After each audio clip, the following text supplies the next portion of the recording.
Bonjour Jonathan, alléluia. Bienvenue sur ce plateau de CLTV. Merci beaucoup, Papa Peggy. Oui, ce samedi dernier, on a assisté à un très grand témoignage. Oui. Un fidèle du chemin du ciel, du Dieu du Papa Florian, qui s'est rendu au village avec sa femme, Oui. que le sorcier a transformé en oiseau. Ils ont tiré sur lui pendant la nuit. Oui. Par la grâce de Dieu, il n'a pas été mort. Il est revenu en lui et il s'est attaqué au sorcier. Vous allez nous dire, vous qui étiez avant dans les ténèbres, nous dire comment cela a pu être possible. Cela a pu être possible parce que tous ceux qui utilisent les éléments de Papa Florian sont accompagnés par des anges. Par des anges. Tous ceux qui utilisent, que ce soit le lait, que ce soit le sang de Jésus, que ce soit tout ce que Papa Florian touche, est accompagné par les anges. Donc les gens des ténèbres savent ça, ils voient. Les anges, je peux dire que le sorcier a peut-être l'œil physique. Maintenant, il y a l'œil spirituel. Maintenant, il y a une autre œil que Dieu peut camoufler devant le sorcier. Donc, si l'ange marche avec quelqu'un qui est accompagné par l'ange, puisqu'il y a un troisième œil maintenant spirituel, qui est l'œil de Dieu. Si c'est sorcier, le sorcier ne peut pas voir ça. Mais ça dépend. Si Dieu veut que tu voies ces anges, il va te permettre que tu les voies. Mais si Dieu ne veut pas que tu voies ces anges, tu ne vas pas les voir. C'est pour ça que les sorciers avec Dieu ne sont pas pareils. C'est pas pareil, c'est un monde différent. Donc lui, il ne peut pas voir les anges qui accompagnaient le monsieur. Donc il a essayé. Donc pendant qu'il tirait sur le gars, peut-être c'est lui maintenant qui était là. Donc maintenant, les anges maintenant qui l'accompagnent sont rentrés maintenant dans le corps. Bon, moi c'est comme ça que je vois la chose. C'est comme ça que Dieu a sauvé Papa Florian. Les anges sont rentrés dans le corps du monsieur pour aller serrer le cou du sorcier. Maintenant, comme nous savons tous que les anges ne tuent pas, les anges, eux, ils sont là pour faire du bien. Les anges ne tuent pas les sorciers. Dieu ne tue pas quelqu'un. C'est le sorcier lui-même. C'est le sorcier lui-même, sa propre sorcellerie, qui le tue lui-même. C'est pour ça que souvent, on peut dire à quelqu'un, c'est pas les sorciers qui te fatiguent, c'est toi-même qui te fatigue. Parce que la sorcellerie peut te tuer toi-même. Si Dieu te dit quitte dans la sorcellerie, si l'ange te dit quitte dans la sorcellerie, si l'homme de Dieu, Papa Florian, te dit quitte dans la sorcellerie, que tu ne veux pas, que tu insistes, toi-même, ta propre sorcellerie peut se retourner contre toi-même et mourir. Parce que, comme on dit, tous ceux qui vont chez les marabouts pour prendre de l'argent, pourquoi les marabouts là, l'argent même ne sait pas. Et puis ils donnent ça aux gens pour leur faire du mal. Donc c'est pour leur dire que eux, leur propre sorcellerie peut leur faire du mal en retour s'ils ne laissent pas. S'ils ne laissent pas la sorcellerie. C'est pas Dieu qui les tue. C'est pas Dieu ne tue pas, les anges ne tuent pas les sorciers. À moins qu'ils se confessent. Ben, il sait pourquoi il s'est confessé. Lui seul, il sait pourquoi il s'est confessé. Parce que s'il continue encore à attaquer cet enfant de Dieu, il risquait de partir par lui-même sa propre sorcellerie. Parce que l'ange ne tue pas. L'ange est amour. C'est pour ça qu'on nous demande d'être amour, d'aimer son prochain. Parce que l'ange n'est pas. Mais quelqu'un qu'on a transformé en oiseau, on tire sur lui. Et puis le sorcier attend le lendemain matin pour voir. Mais qui n'est plus oiseau. Voilà. C'est pour ça que j'ai dit que pendant qu'on tirait sur lui, il était humain. Oui. Mais il y a des anges qui l'accompagnent.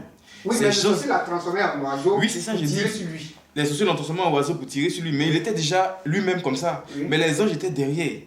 Donc, parce que il faut que Dieu ait des témoignages. Tout ça, c'est le témoignage de Dieu. Est-ce que s'il n'avait pas été transformé en oiseau, il allait venir dire ici que le Dieu de Papa Florian est fort, le Dieu n'est pas la sauver. Il faut que Dieu laisse tout ça. Tout ça, c'est le témoignage de Dieu.